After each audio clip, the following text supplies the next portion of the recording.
აი ეს არის ჩემი დამზადებული ჩანთა, რომელიც დავამზადეთ, რომ მოვედით პირველი დავიწყეთ ჩანთებზე მუშაობა.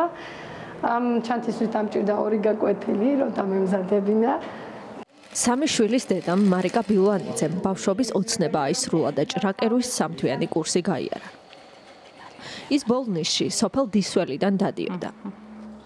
აქ, განათლების ცენტრში. ეს პროექტი კი ქალთა გაძლიერებისთვის შეიქმნა ევროკავშირის ფინანსური მხარდაჭერითა და ორგანიზაცია სენის დახმარებით. 9 წელია რაც დისველში ვცხოვრობ, გამოვთხოვდი აქ და როცა გავიგე რომ იყო ჭრაკერვის კურსი, ძალიან მინდოდა რომ აი ოცნება მქონდა ბავშვობიდან რომ ჩემი სახლი რომ ექნებოდა, ჩემი ხელით გაკეთებული ფარდა, თუნდაც თეთრეული, ჩემი ხელით გამეკეთებინა და დამეკიდა და როცა გავიგე რომ იყო ეს კურსი, დიდი სიამოვნებით კი არა და სიხარულით მოვედი.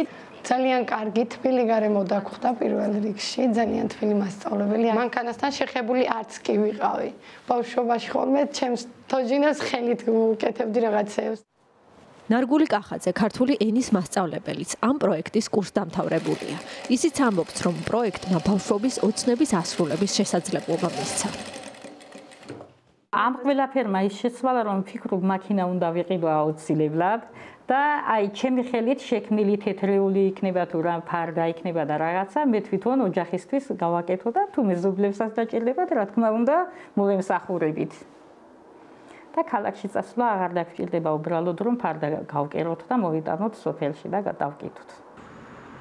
ნაბიჯი განვითარებისკენ. ასე ჰქვია პროექტს, რომლის მიზანიც ბოლნისის მუნიციპალიტეტში მცხოვრები ქალების ეკონომიკური გაძლიერებაა. ქალთა ეკონომიკური გაძლიერების პროგრამა ეს ძალიან მნიშვნელოვანია, იმიტომ რომ ქალები განსაკუთრებით მოწყვლად მდგომარეობაში მყოფი ქალები და აქ ვსაუბრობთ ეკომიგრანტ ქალებზე, სოციალურად დაუცველ ქალებზე, ძალადობის მსხვერპლ ქალებზე, მათთან აქტიურად მუშაობთ. ეს მიმდინარე პროგრამა არის 50-მდე ქალია შერჩეული, რომელიც სხვადასხვა ასე ვთქვათ პროფესიულ უნარებს ეუფლებიან, მათ შორის არის ჭრაკერვა, გეოლოგიის შესწავლა, ასევე ციფრული უნარები, ანუ ყველა ის უნარი, რაც მათ დაეხმარებათ დამოუკიდებლად შემოსავალი ჰქონდეთ, რაც ძალიან მნიშვნელოვანია მათი შემდგომი განვითარებისათვის და არა მხოლოდ მათთვის, არამედ მათ შვილებზეც ეს ძალიან პოზიტიურად მოქმედებს. დახმარება ამ ქალებისთვის მხოლოდ აქ არ სრულდება.